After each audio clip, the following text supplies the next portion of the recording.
Hi, come with me as we find one of the most controversial yet religious sites in the city of Norwich, here in Mousehold Heath. In fact, it's just over here.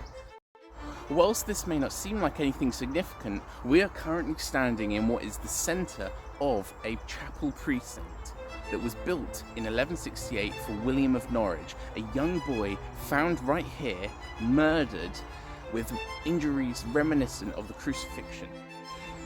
Controversy, however, quickly arose surrounding the martyrdom of William because it was attributed to the Jewish community, a blood libel sacrifice, one of the earliest recorded in England, but gave this a very anti-Semitic undertone. From 1144 to 1178, what is so strange about St. William is that he was translated 4 times, the first of which was from the woods, the chapel in the woods, to here, the chapter house, which you can only see the scarring of now. From the chapter house that we saw a moment ago, he was then moved to the high altar, twice actually, from the south side to the north side. Now the reason for this, many believe, is that basically Norwich Cathedral was trying to reinvigorate the cult worship that wasn't really taking off. And so here we are, round here is what is the remains of this shrine. Now what is so strange about the controversy is that it doesn't only stop at anti-Semitism.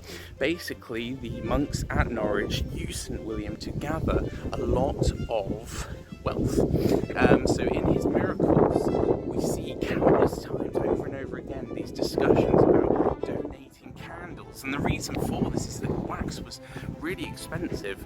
In Norwich, of the £50 budget that the sacrist has, £30 of that was spent on wax, and so any attempt to kind of mitigate those costs was worth it.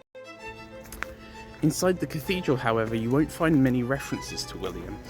After a papal investigation found that many of these claims about his martyrdom were false, especially the anti-Semitism, it was discouraged and eventually fizzled out. It never really took off, which is shown in the many translations that happened, but eventually it just became eclipsed by Edmund the Martyr down at Bury St Edmunds, who was far, far more popular.